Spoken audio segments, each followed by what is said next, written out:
बहुत बहुत धन्यवाद माननीय मुख्यमंत्री Madhya Pradesh. Today we feel deeply honored with the gracious presence of our distinguished and esteemed guests on the dais. May I now request our guest of honor, His Excellency Mr. Chandrika Prasad Santokhi, President of the Republic of Suriname, to kindly address on the occasion.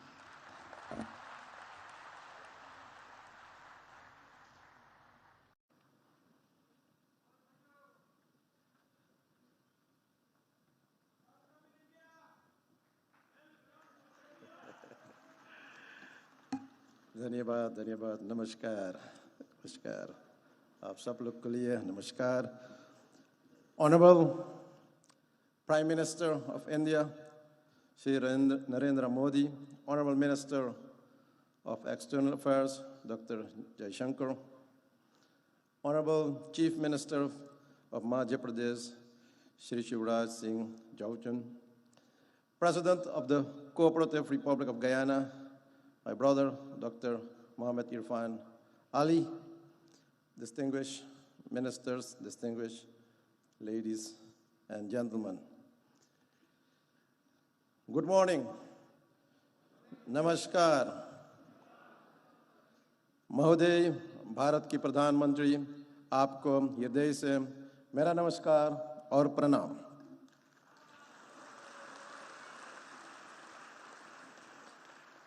First, let me offer also my heartfelt condolences to you, Prime Minister, and I'm doing that with this text. Janani Janma Bhumishta Swarga Dapi Gari Yasi.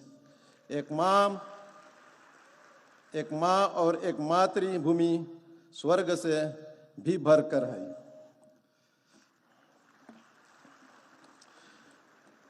Today is my great privilege to set foot on the soil of mesmerizing Indore, the largest city in beautiful Madhya Pradesh, known as the cleanest city in India and evolving as one of the smart cities to speak as your special guest of honor at this August Pravasi Divas. Allow me also, on behalf of the people and the government of the Republic of Suriname, to express to the government of India and the government of Madhya Pradesh our sincerest gratitude for the warm hospitality rendered to me and my delegation. Ladies and gentlemen, this convention is a great momentum for new opportunities to explore for both our nations. In the so-called Amrit Kal of New India, which was introduced by Prime Minister Narendra Modi in 2021, which we support. But the projected 25 years of sustainability should not only be spread to all areas and places in India, but it should also get outreach to our diaspora nations and our diaspora people, and that is also one of the reasons why we are gathered here today. Prime Minister Modi, how can we support your philosophical vision of Amrit Kal and this Pravasi Divas to our diaspora nations and to all our people of Indian descent? I believe that this concept needs to be developed, promoted, and institutionalized in our nations and among our people. Therefore, today, I'm presenting you some ideas for further consideration. For example, for the Caribbean diaspora, an Indian diaspora institution can be established in the Caribbean region for training in Hindi language, training in culture, etc.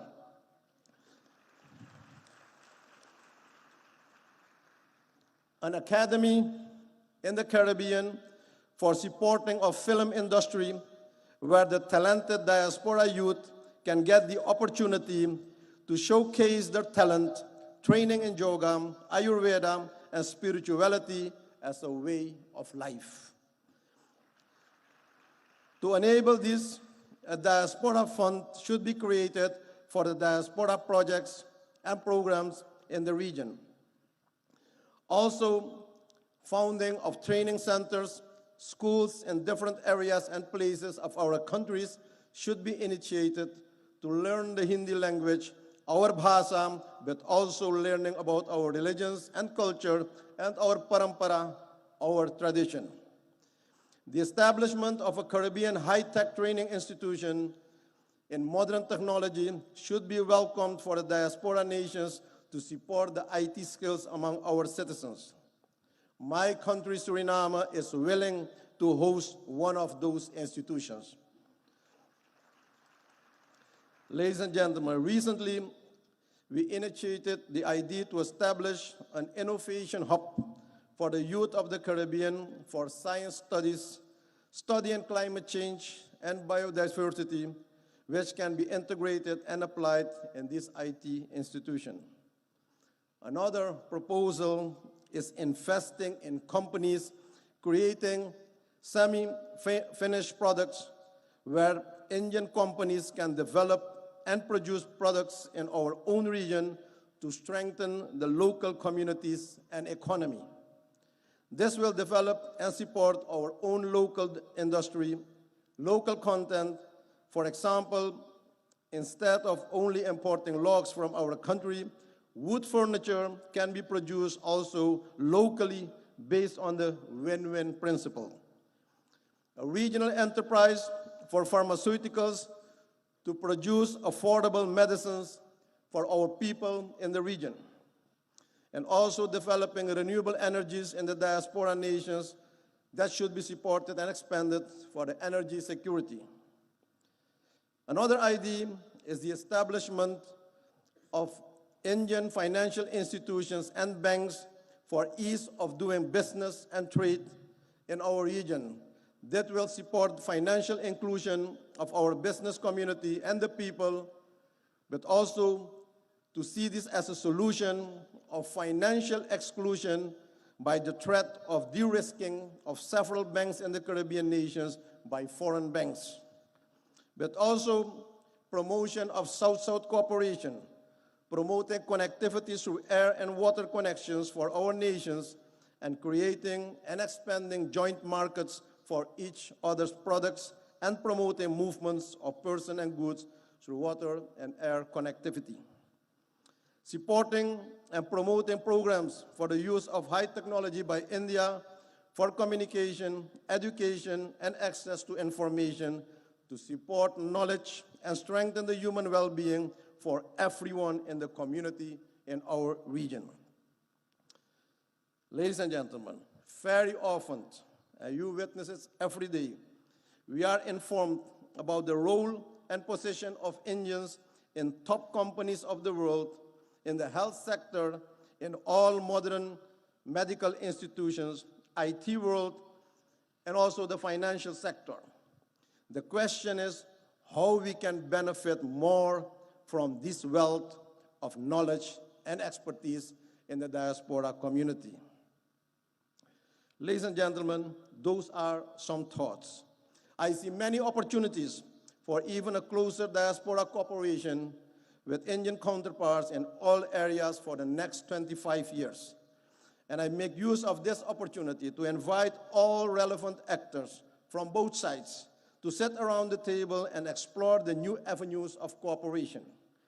Even on the highest levels of government, we should have more interactions and strategic dialogue to support and implement the vision of Amrit Kaal.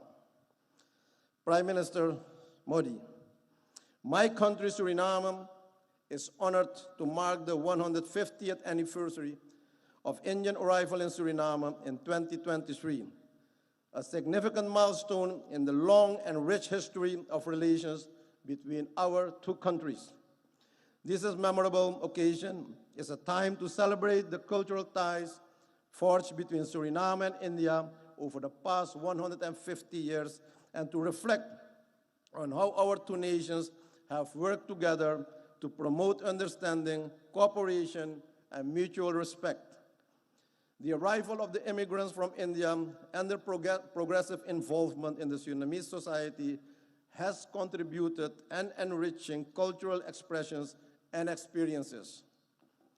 But they manage to keep their values, their dharma, and their identity, their pahichan. It is crucial to nurture these historical and cultural bonds and look ahead and chart a path towards broader economic and trade engagements and increased investment between our nations. With this in mind, it's now time that we benefit from a more mature type of diaspora cooperation, one that is also based on spiritual principles to eradicate poverty and also consciousness where real wealth is held.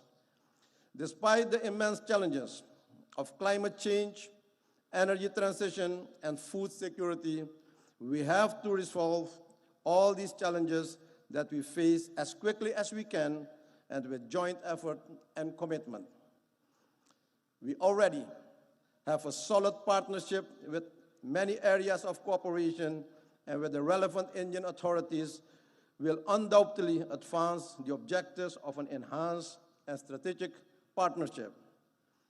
Excellencies, friends, ladies and gentlemen, I'm aware of the fact that all crises and challenges can be faced. I see possibilities and opportunities. India has proven to be a reliable partner in regional and global matters. I express our appreciation that we'll have the opportunity to advance the voices of the Global South during the upcoming South Summit. In closing, ladies and gentlemen, I'm coming back to the theme of this event, Diaspora, Reliable Partner for India's Progress in Amrit Kaal. I wish to remark that this is a very timely and opportune theme. I view Amrit Kaal as the beginning of a new era, starting now, the first month in 2023.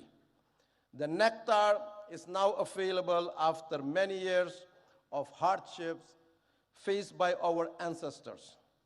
But only when we work towards our goals of sustainability with sincerity and smartness, this mission is accomplished. Prime Minister Modi, your leadership and vision for the G20 expressed by the theme, One Planet, One Family, One Future, is fully embedded in the philosophy, namely Vasudeva Kutumbakam Mahurbhava Janeyaya Jaivyam Janam. The world is one family. Human life is defined. Thank you. Dhanyabad. May the Almighty bless you. Thank you very much.